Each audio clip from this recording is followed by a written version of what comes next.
പ്രിയപ്പെട്ട സുഹൃത്തുക്കളെ, നമ്മളിവിടെ പ്രവാസികൾക്ക് നമ്മൾ മാത്രമേ ഉള്ളൂ.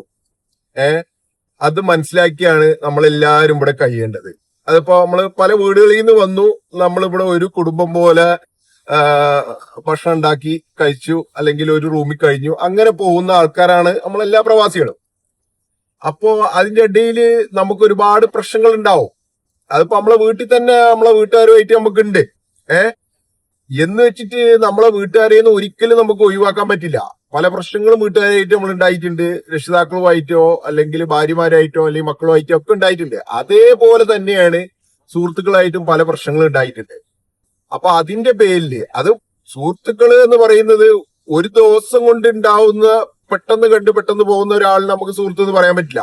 ഇത് ആഴ്ചകളോ അല്ലെങ്കിൽ മാസങ്ങളോ വർഷങ്ങളോ ഒപ്പം നിന്ന സുഹൃത്തുക്കളാണ്. അല്ലാണ്ട് പെട്ടെന്ന് ഓടിയൊന്ന് പെട്ടെന്ന് പോയ ആൾക്കാരല്ല നമ്മള് അങ്ങനെയല്ല ആത്മാർത്ഥ സുഹൃത്ത് നമ്മൾ പറയുന്നത്. അപ്പൊ ഒരുമിച്ച് ഒരിടത്ത് നിൽക്കുന്ന അത്രയും നല്ല ആൾക്കാരാണ് നമ്മളെല്ലാരും. അപ്പൊ അങ്ങനെ ഒരു കുടുംബം പോലെ കഴിഞ്ഞ് ഒന്നിന്റെ പേരിലും എടുത്തു പറയേണ്ട ഒരു വാക്ക് ഇതാണ്: ഒന്നിന്റെ പേരിലും നമ്മള് വേർപെട്ട് പോകാൻ പാടില്ല.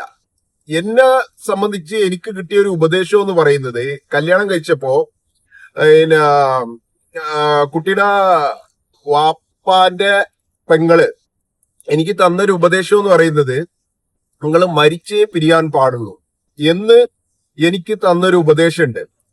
എന്ന് പറയുന്നത് പോലെ തന്നെയാണ് അത് ഭാര്യ കല്യാണം കഴിഞ്ഞ സമയത്താണ് എനിക്ക് അങ്ങനെ ഒരു ഉപദേശം കിട്ടുന്നത്. അപ്പൊ അത് ഭാര്യ ആയാലും സുഹൃത്തായാലും നമ്മൾ മരിക്കുന്നത് വരെ അത് നമ്മളൊരു ബന്ധം അങ്ങനെയാണ് നിലനിർത്തി കൊണ്ടുപോകേണ്ടത്. എന്റെ ഒരു അനുഭവത്തിൽ നിന്നാണ് ഞാൻ ഇതൊക്കെ പറയുന്നത്. അപ്പൊ അങ്ങനെയാണ് നമ്മൾ ചെയ്യേണ്ടത്. അത് ഭാര്യയായാലും സുഹൃത്തായാലും അതൊക്കെ എല്ലാവർക്കും നമ്മൾ ഒരേ സ്ഥാനം കൊടുത്ത് അത്രയും നല്ല രീതിയിലാണ് നമ്മൾ സഹകരിച്ച് മുമ്പോട്ട് പോകുന്നത്. അപ്പൊ അവിടെ ഒന്നിന്റെ പേരിലും ഒരു വേർപിരിയൽ ഉണ്ടാവാൻ പാടില്ല. വേർപിരിയുന്നത് മരണപ്പെട്ടിട്ട് മാത്രമേ ആ വേർപിരിയൽ ഉണ്ടാവാൻ പാടുള്ളൂ. ഇതാണ് എനിക്ക് പറയാനുള്ളത്.